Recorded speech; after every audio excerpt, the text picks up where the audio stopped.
सत्संगत जी, प्रेमा ने बोला।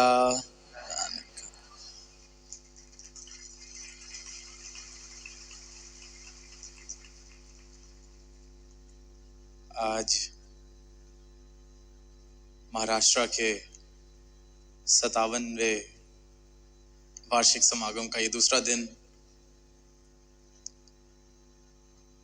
और जब से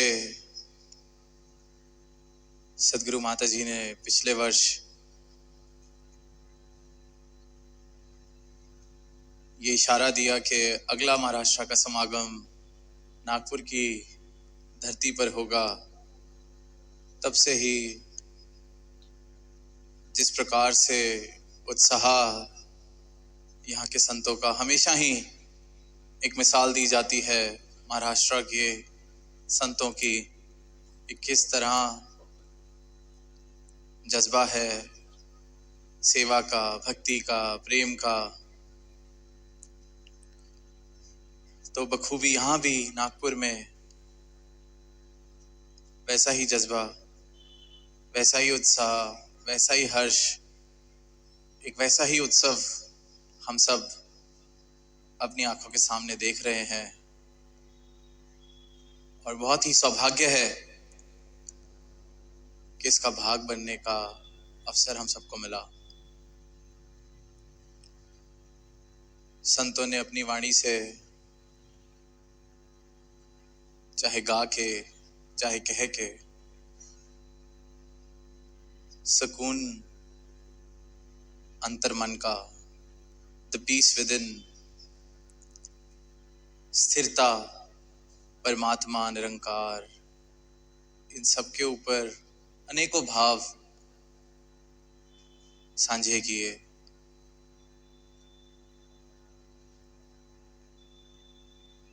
और हर भाव जो साझा किया जा रहा है या किया जाता है इस मंच से, किसी के भी द्वारा, बड़े बुजुर्ग, नौजवान, बाल संत, किसी के भी द्वारा कोई भी भाव अगर यहाँ रखा जाता है तो वो उसके पीछे सिर्फ और सिर्फ जो नियत है वो यही होती है कि ये जो राम रतन धन मेरे जीवन में आया, मैं संसार में आवाज दे सकूं कि आप सब भी इसी राम रतन धन को प्राप्त कर सकते हैं। यही नियत होती है कि मैं बता सकूं कि मेरे जीवन में जो करामात मेरे सतगुरु ने की है वो आप सबके जीवन में भी हो सकती है। कि मेरा सतगुरु किसी एक दो के लिए नहीं, पर इस पूरे संसार के लिए आया है।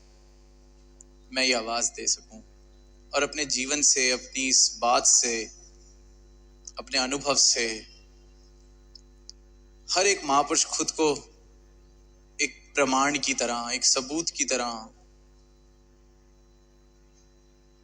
दर्शाते हैं कि किसी और की बात नहीं, किसी और धर्म ग्रंथ की बात नहीं, किसी और के जिए हुए की बात नहीं, अपनी आप कही, अपनी आप बीती, घट घट में इस राम के संग रह के जो मैं जीवन जी रहा हूं, उसी की कहानी आपको बता रहा हूं। और फिर जब वो अपनी वाणी में किसी संत की वाणी का सहारा लेते हैं, किसी वेद ग्रंथ का सहारा लेते हैं, तो वो यही बता रहे हैं कि जो उसमें लिखा है बखूबी मैं भी जी के कह रहा हूं, कि मैं मिला के देख चुका हूं। बात बिल्कुल सटीक है। उन्होंने भी जी के कहा और आज मैं भी जी के कह पा रहा हूं कि ये सत्य जीवन में आया है। और ये सत्य जीवन में आया है, ये परमात्मा जीवन में आया है, तो जीवन में मुझे प्रेम क्या है, सुकून क्या है, इसका कुछ बोध होना शुरू हुआ है। सदगुरु माता जी ने कल अपने प्रवचनों में रिपब्लिक डे के अवसर पर कॉन्स्टिट्यूशन की बात करते हुए कहा कि देश का तो संविधान आज के दिन लागू हुआ, इसको रिपब्लिक डे की तरह सेलिब्रेट किया जाता है। पर अगर एक मानवता का संविधान भी बनाया जाए और हर एक मानव, हर एक इंसान उस मानवता के संविधान को अपने जीवन का आधार बना ले। Sadhguru Mataji mentioned in her discourse yesterday that we are observing Republic Day today. We are observing the day when the Constitution of India came into being, was adopted.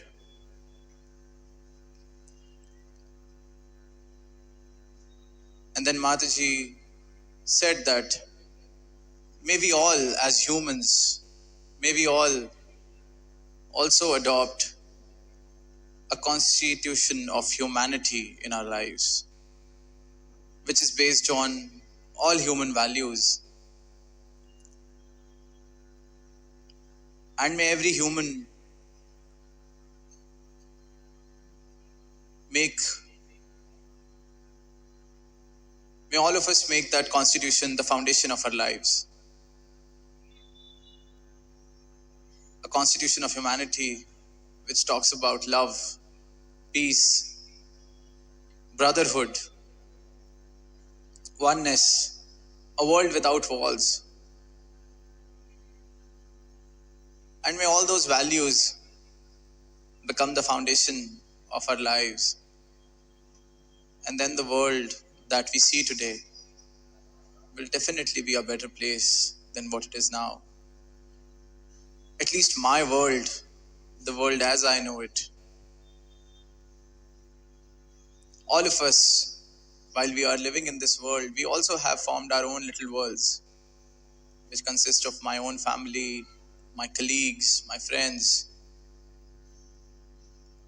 And if I start practicing this constitution of humanity, which is based on these values, at least my own world will be a much better place for me and for everyone who resides in it with me. तो इन्हीं भावों का जिक्र किया गया कि ये जो मानवीय गुण हैं, ये संविधान इस प्रकार अगर हर एक इंसान अपने जीवन में लागू कर ले, अपने जीवन में उसको आधार बना ले कि ये जीवन जिया जाएगा, तो इन गुणों के आधार पर प्रेम के, विनम्रता के, भाईचारे के, दीवार रहित संसार बनाने के लिए जो भी प्रयत्न करना है एक इंसान को, वो सारे प्रयत्न करेगा, तो ये जीवन, ये दुनिया, ये संसार वाकई में एक सुनहरा रूप लेता चला जाएगा। कितने महापुरुषों ने ये बात को इन पिछले 2 दिनों में और अक्सर कई समागमों पर दोहराते हैं कि ये समागम सदगुरु इसलिए ये नज़ारा रचाते हैं कि देखा जा सके कि ये भी एक जीने का तरीका है, जहाँ ये मानवता का संविधान, सच्चाई के आधार पर बनाया गया संविधान एक एक जीवन के लिए मार्गदर्शन का, प्रेरणा का स्रोत बन रहा है। नागपुर में आए तो बात की गई कि इसको सिटी ऑफ ऑरेंजेस कहा जाता है, संतरों का शहर। तो दास ने अभी यहाँ पहुंचने के बाद संतरा खाया तो नहीं, पर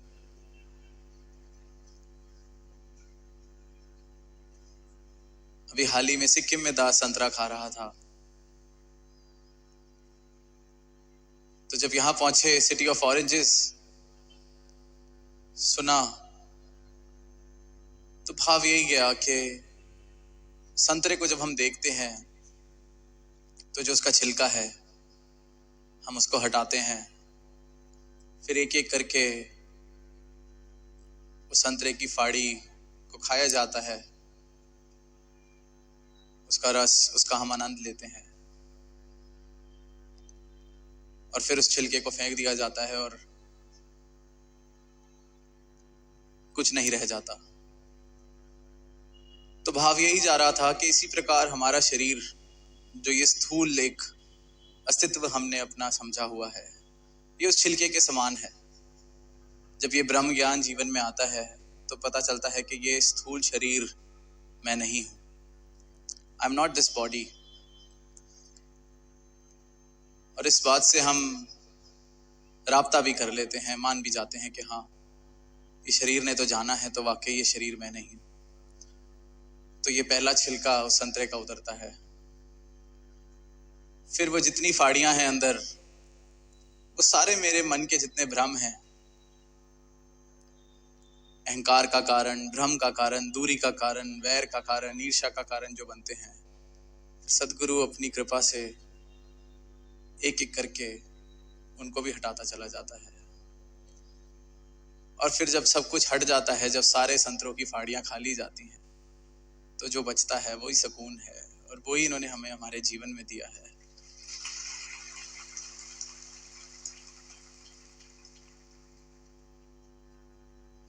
बात करी जाती है कि सुकून, परमात्मा, सत्य, तो ये सत्य है क्या? What is truth? तो सदगुरु माता जी अक्सर अपने प्रवचनों में फरमाते हैं कि जो बदल सकता है वो सत्य नहीं। Something which can change cannot be called the truth. And when we look around us, when we see the world around us, there is nothing that we know which cannot change. इस दुनिया में जितनी चीजें हम देखते हैं, जानते हैं, पहचानते हैं, उसमें से एक भी ऐसी चीज, एक भी ऐसी वस्तु, एक भी ऐसी जगह हम उंगली नहीं रख सकते जो कह दे कि ये है जो बदल नहीं सकता। सुबह सूर्य उदय, शाम को सूर्य अस्त। किसी प्रांत में गए इस वक्त तो वहां मौसम गर्मी का, किसी प्रांत में गए तो वहां बर्फ पड़ रही है, और जिस प्रांत में सर्दी है वहां कल गर्मी हो जाएगी। तो किसी भी बात की गारंटी नहीं। आज हम यहाँ हैं इस शरीर में, इस शरीर ने नहीं रहना। तो कुछ भी ऐसा अटल सत्य जो हर एक चीज, हर एक मौसम, हर एक वक्त, हर एक दिन स्थिर एक जैसा रह सके, हम किसी भी चीज को नहीं कह सकते। अपने ही मन के भावों की बात करते हैं, वो मन के भाव कितनी जल्दी बदल जाते हैं। आज किसी के लिए दिल में प्रेम है, कल उसी से ईर्ष्या कर बैठते हैं। आज किसी के लिए दिल में सत्कार है,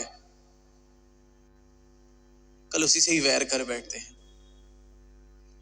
तो मेरे मन के ये जो भावनाएं हैं, ये भी सत्य नहीं, ये भी बदल जाती हैं। आज दीन दुखियारा महसूस कर रहा हूं खुद को, तो परमात्मा के चरणों में सर झुकाने के लिए उसी पल तैयार।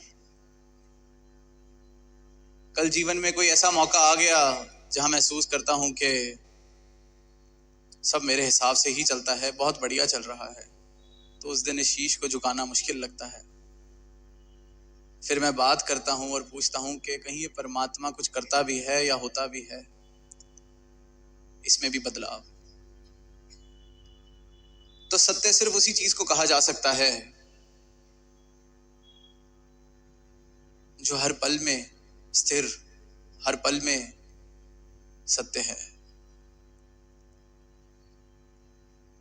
The only entity which can be called as truth is the one which changes. And with Sadhguru's Brahm Gyan, the grace that Sadhguru bestows upon us, we realize what truth actually is. इनके ब्रह्म ज्ञान की कृपा से जिसके जीवन में भी ये कृपा हुई है, ये ब्रह्म ज्ञान आया है, सदगुरु ने नश्वर और शाश्वत को अलग करके दिखा दिया। जो ये चलता हुआ संसार है, चलता हुआ माया का रूप है, उसको सत्य से अलग करके बता दिया कि ये माया है और ये सत्य है। ये संतरे की फाड़ियां जब हट गईं तो जो रह गया वो ही सत्य है। और इस सत्य को ही प्राप्त करने के बाद जीवन में सुकून आ सकता है। और सुकून की परम अवस्था ही परमात्मा है, क्योंकि सत्य ही परमात्मा है, परमात्मा ही सत्य है और परमात्मा ही सुकून है। उससे पहले हम जितनी ही कोशिश कर लें, जितने प्रयास कर लें, जितने हाथ पैर मार लें, कुछ देर के लिए शांत हो सकते हैं, पर फिर कोई लहर उठती है, फिर कोई ऐसी बात होती है। तो जिसने इस माया को, इस नश्वर माया को जान लिया, पहचान लिया और उसको अलग करके इस सत्य का बोध कर लिया, उसके जीवन में सदगुरु के ज्ञान से हर पल में सुकून।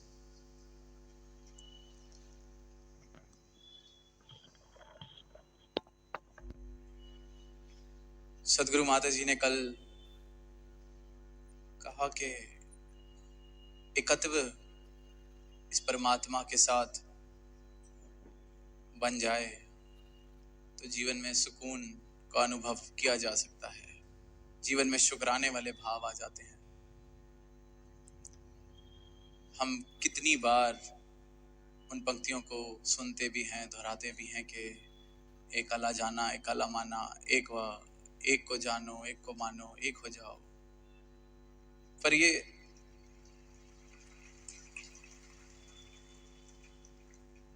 जो एक होने की अवस्था सदगुरु ने कल कही कि ये एक अगर हो जाए इस एक के साथ, इसकी रजा के साथ मैं अपनी रजा को एक कर लूं, तो जीवन में सुकून शामिल होना शुरू हो जाता है। इसकी रजा में और मेरी रजा में भेद ना रहे, फर्क ना रहे, संघर्ष मेरे जीवन से इस प्रकार से खत्म हो जाए कि मैं इसकी रजा में बहने को तैयार हूं, तो सुकून जीवन में शामिल हो जाता है। कल जो वो पेड़ की टहनी का उदाहरण लेकर हजूर ने फरमाया कि वो टहनी बोले कि मुझे भी सीधा उगना है, मैं इस प्रकार इस दिशा में क्यों उग रही हूं। तो जब तक तो वो टहनी खुद को टहनी की तरह देख रही है, तो अनेक ऐसे सवाल उसके मन में आ सकते हैं कि मैं इस दिशा में क्यों उग रही हूं, मैं नीचे की तरफ क्यों झुक रही हूं, मुझ पर पत्ते और मेरी साथ वाली टहनी पर फूल, मुझ पर पत्ते और मेरी साथ वाली टहनी पर फल। जब तक तो खुद को टहनी समझ रही है, तब तक ये सारे सवाल उसके मन में आने लाजमी है।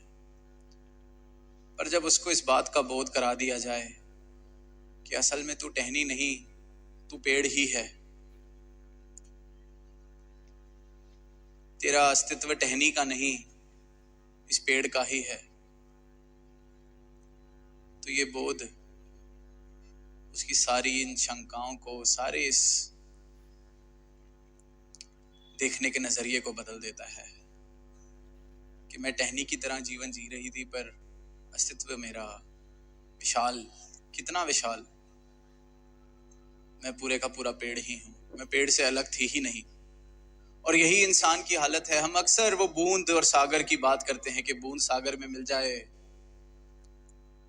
तो सागर हो जाए, पर हम सुनते हैं, कहते हैं, फिर सुनते हैं, फिर कहते हैं, पर अक्सर इस बात से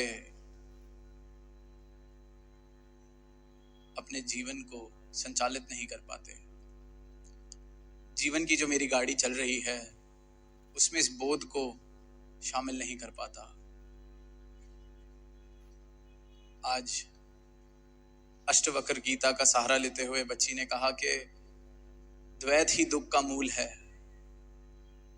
वही बात के एकत्व जीवन में नहीं आया। मैं खुद को और अपनी खुदी को नहीं छोड़ पा रहा, नहीं समझ पा रहा मेरा अस्तित्व क्या है, तो जीवन में सुकून आना बहुत मुश्किल। क्योंकि समर्पण जीवन में नहीं आएगा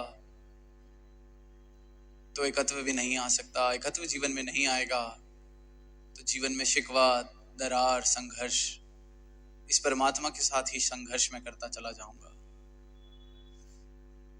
एक और कारण जो इंसान अपने सुकून को अक्सर खुद ही अपने हाथ से गला घोटता है अपने सुकून का, वो है तुलना, कंपैरिजंस। मुझे लगने तो लग जाता है कि मुझे बोध हो गया, मैं इस परमात्मा को जान चुका हूं, मैं भक्त हो गया हूं, पर फिर मेरी नजर किसी और की भक्ति पर, किसी और के चाल चलन पर जाती है और फिर मैं कहने लगता हूं कि ऐसे थोड़ी भक्ति होती है, इसे थोड़ी भक्त कहा जाता है, ये क्या तरीका हुआ। फिर मैं दुनिया को सोचता हूं बताने वाला मैं ही हो गया, तुलना में आ जाता हूं, फिर और बड़े होने की कोशिश, कंपैरिजंस, महत्वाकांक्षाएं। शब्द तो मेरे ये कह रहे हैं कि जीवन में आनंद है, जीवन में सुकून है, जीवन में परमात्मा है, मेरे पास ब्रह्म ज्ञान है, पर ये कैसा सुकून, ये कैसा परमात्मा मेरे जीवन में है कि किसी और को भक्ति करता देख, किसी और के जीवन को देख, अचानक से सारा सुकून सब भूल बैठता हूं और परेशानी उठने लगती है दिल के अंदर कि इसको तो पता ही नहीं। तो वाकई ही कोई ज्ञानी हो जाए, ब्रह्म ज्ञानी हो जाए, सुकून को, परमात्मा को प्राप्त कर ले, उसकी अवस्था तो इतनी सहज हो जाए कि वाकई अगर कोई ऐसी बात भी है तो उससे उसका सुकून नहीं खराब हो सकता।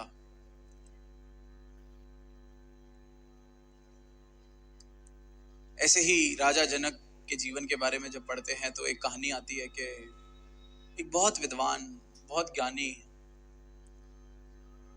किसी दूसरे राज्य में रहते थे।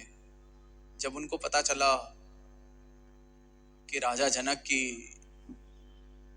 बात उन तक पहुंची कि कोई भक्त है, कोई इस तत्व का ज्ञानी है, पर वैसे वो राजा है, राजा जनक, बहुत ही उस्तति उनकी की जाती उनके स्वभाव को देख के, उनके समर्पण को देख के अपने गुरु की तरफ। तो जब ये खबर उस विद्वान ज्ञानी व्यक्ति के पास पहुंचती है तो वो सीधा ही ये कहता है कि एक राजा कैसे भक्त हो सकता है। सारा समय, पूरा का पूरा दिन माया में, अपने राज्य में, महल माड़ियों में, सोने चांदी, इतनी बड़ी फौज, ऐसा इंसान भी कोई ज्ञानी कहाँ, भक्त कहाँ, परमात्मा का ऐसे इंसान को क्या पता चल सकता है। ये तो हम जैसे फकीरों को ही पता चल सकता है जो सादा जीवन जी रहे हैं। देखो कितने साधारण मैं कपड़े पहनता हूँ, कितना साधारण मेरा जीवन है। मैं मिलना चाहूंगा, उसको बताना चाहूंगा कि तेरे को गलत फहमी हो गई है राजा जनक, तू भक्त नहीं, तू कोई ज्ञानी नहीं। तो इसी उद्देश्य के साथ, इसी नियत के साथ वो वो राजा जनक के राज्य में पहुंचते हैं। और बड़ी प्रसिद्ध कहानी शायद आप सबने सुनी होगी। तो राजा जनक बड़े ही हलीमी के साथ उनका स्वागत करते हैं, और वो उनसे जब मिलने का समय मांगते हैं तो राजा जनक उनको समय भी देते हैं, और वो अपने भाव राजा जनक के आगे रखते हैं कि आप कैसे खुद को ज्ञानी कह सकते हैं, खुद को ब्रह्म ज्ञानी आप कैसे कह सकते हैं, इतने बड़े राज्य में रहते हैं, खुद को राजा कहते हैं, इतनी माया। वही सब अपनी बात कि परमात्मा तो फकीरी में है, परमात्मा तो इस तरह का जीवन जीने में है, त्याग में है, त्याग करके जीवन जियो। तो राजा जनक बड़े ही शांत भाव से सब कुछ सुनते हैं और फिर कहते हैं चलो अब हम कल सुबह मिलते हैं। सुबह महल के साथ ही एक जो नदी बह रही है वहां कहते हैं कि आइए हम स्नान के लिए चलते हैं। और जैसे ही दोनों स्नान कर रहे होते हैं तो जो महल का हिस्सा बिल्कुल नदी के किनारे होता है वहां आग लग जाती है। पर राजा जनक बड़े ही सहज स्वभाव से स्नान करते रहते हैं, और वो जो विद्वान महात्मा, ज्ञानी महात्मा, वो परेशान होकर कहते हैं कि तुम देखते नहीं कि यहाँ आग लग गई है, इतने सहज कैसे बैठे हो, इस समय भी महल जल जाएगा।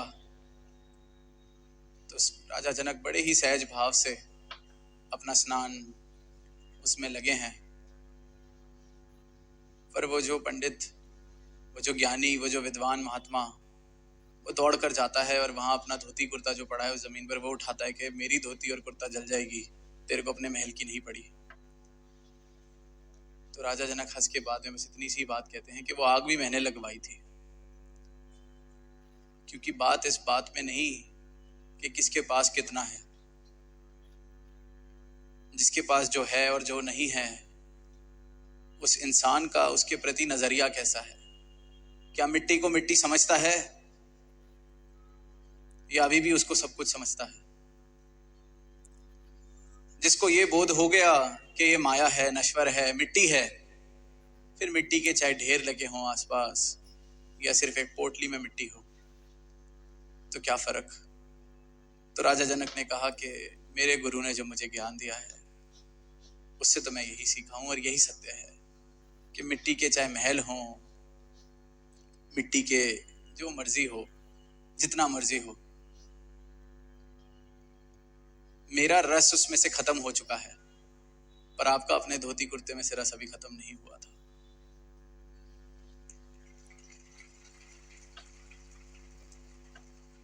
आपका मेरे महल माड़ी में मुझसे ज्यादा रस है, क्योंकि अब इतनी दूर से मेरे महल को देखते हुए यहां तक पहुंच गए मुझे बताने के लिए।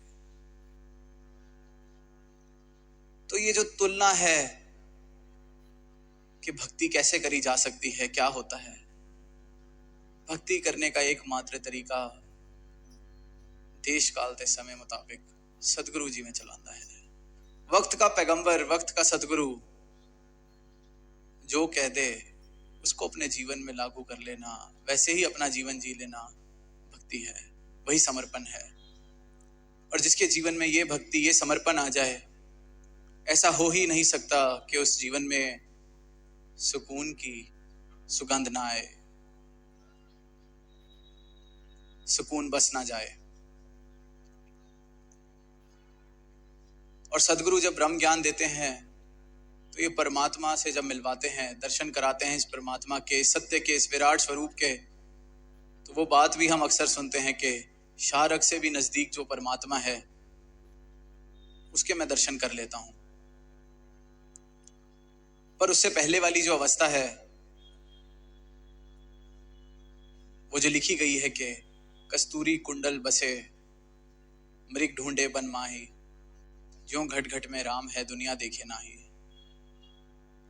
कि वो जो कस्तूरी की खुशबू जिसके पीछे वो मृग जिसको ढूंढते हुए, जिसको सूंघते हुए पागल हुआ जा रहा है कि ये खुशबू कहां से आ रही है, इस खुशबू तक मैं पहुंच सकूं, उसको पाने की चाहत में जो एक दीवानापन सा उसके अंदर कि दौड़े जा रहा है पूरे वन में, पर वैसे वो खुशबू उसकी अपनी नाभि से कस्तूरी कुंडल बसे। तो इंसान भी अनेकों तरीके के सवालों के जवाब ढूंढ रहा है, अनेकों तरीकों की बातों में फंसा हुआ है।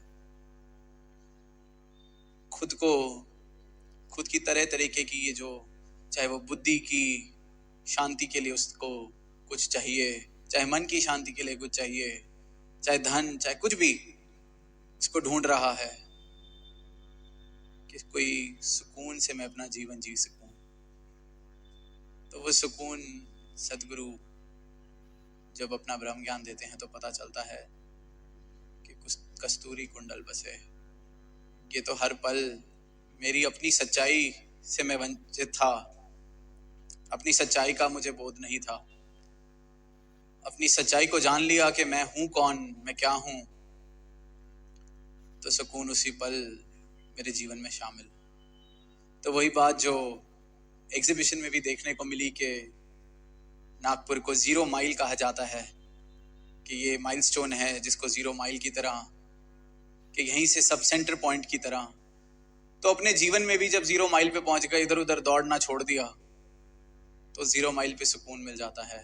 और 0 माइल की पहचान और उस तक पहुंचाने के लिए सदगुरु की अनुकंपा, सदगुरु की कृपा और सदगुरु के चरणों में समर्पण, कि 0 माइल आपने जो दिखाया है, तो मैं 0 बनकर 0 माइल पर रह सकूं। सुनने में युगों युगों से संतों ने यही एक संदेश दोहराया है, पीरों ने, पैगंबरों ने, महाराष्ट्र के संतों का हम जिक्र सुनते हैं, उन्होंने भी यही एक बात, सुकून, समर्पण, भक्ति, एक ही बात युगों युगों से ज्यों की त्यों मानव तक पहुंचाई जाती है। और जब सुनते हैं तो लगता है कि इतनी साधारण, इतनी सिंपल। तो दास अक्सर एक बात कहता है कि truth is always simple, it is the simplest of things in life. सत्य बहुत साधारण है, और जो साधारण है वही सत्य है और वही परमात्मा है। उसको कॉम्प्लिकेट, उसको मुश्किल इंसान ने खुद बना रखा है, खुद को सत्य से दूर ले जाकर। Man is living so far away from the truth,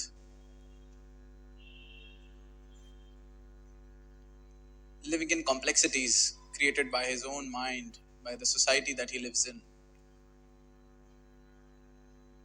But the real truth is very simple.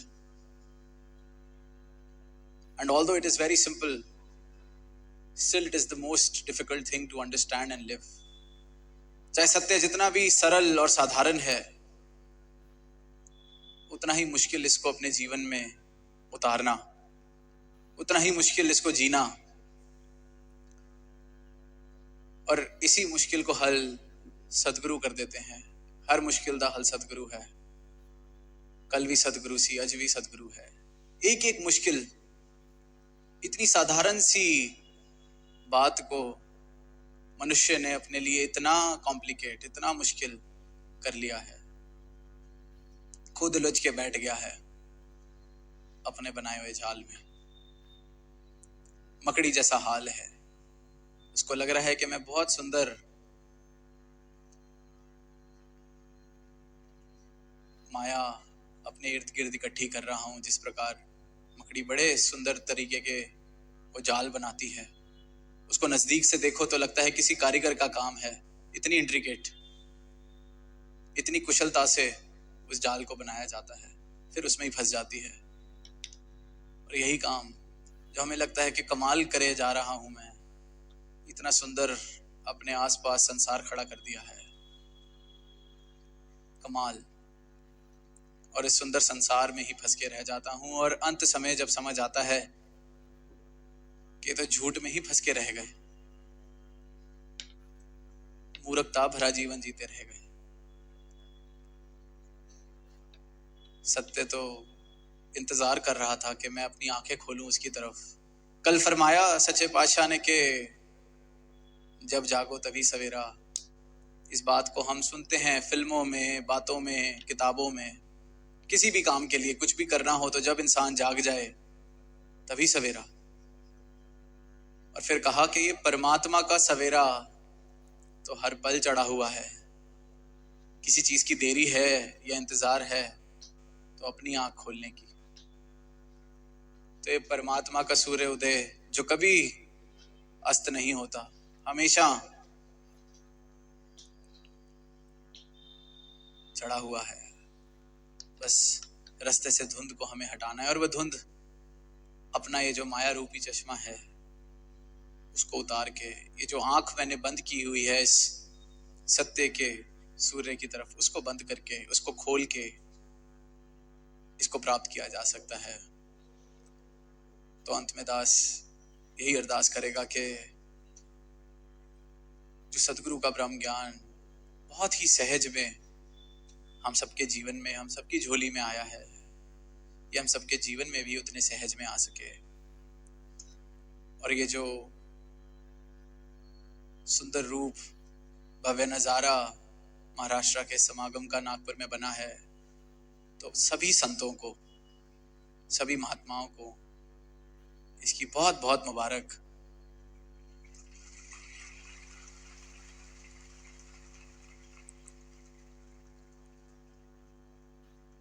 सेवा दल के भाई बहन जिन्होंने दिन रात एक करके सेवाएं की,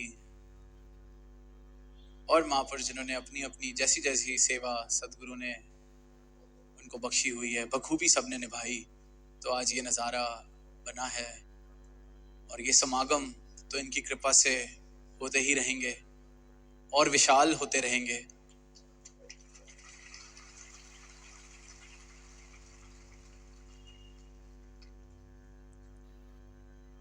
पर हमारे जीवन में भी हमारी रूह का इस परमात्मा से संगम हो जाए, समागम हो जाए। साध संगत जी प्रेमा ने बोला, अनंत।